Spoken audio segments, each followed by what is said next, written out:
श्रीमद्भागवत महापुराण द्वितीय स्कंध अध्याय क्रमांक 9। ब्रह्मा जी का भगवत धाम दर्शन और भगवान के द्वारा उन्हें चतुश्लोकी भागवत का उपदेश। श्लोक क्रमांक 21 के पश्चात प्रत्यादिष्टं मया तत्र त्वयि कर्म विमोहिते तपो मे हृदयं साक्षादात्माहं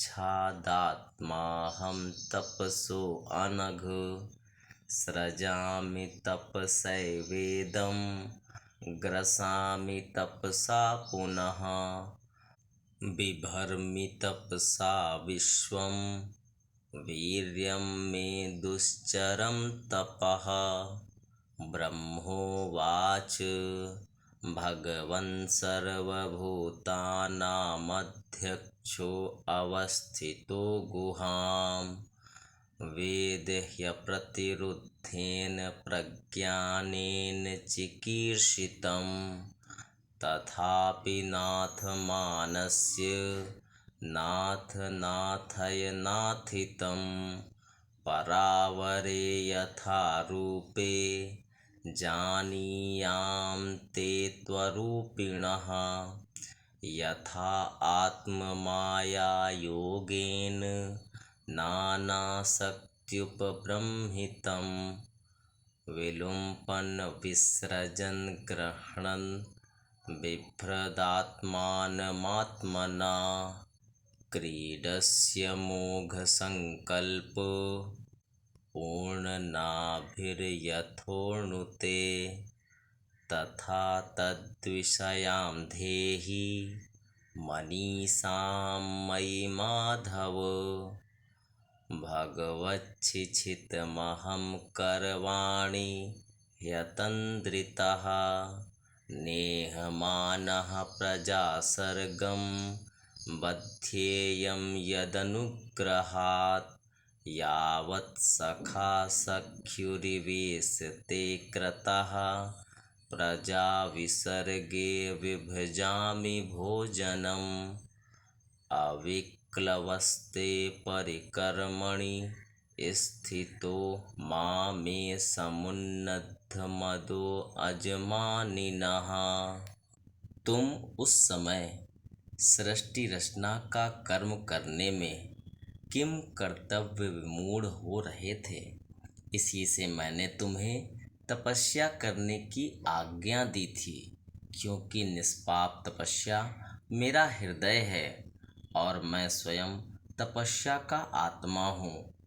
मैं तपस्या से ही इस संसार की सृष्टि करता हूँ, तपस्या से ही इसका धारण पोषण करता हूँ और फिर तपस्या से ही इसे अपने में लीन कर लेता हूँ।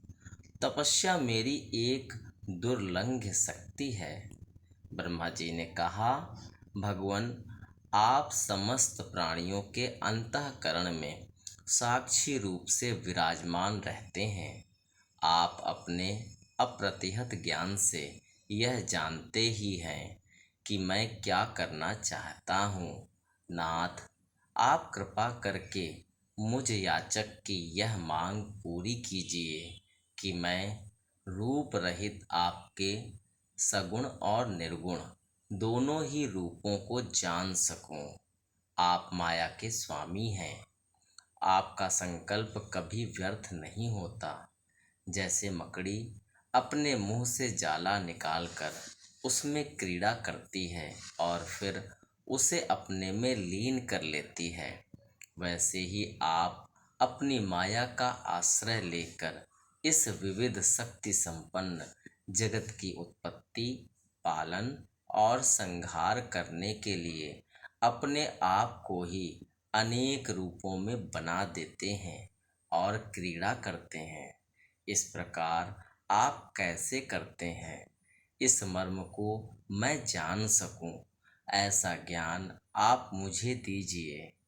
आप मुझ पर ऐसी कृपा कीजिए कि मैं सजग रहकर सावधानी से आपकी आज्ञा का पालन कर सकूं और सृष्टि की रचना करते समय भी कर्तापन आदि के अभिमान से बंध न जाऊं।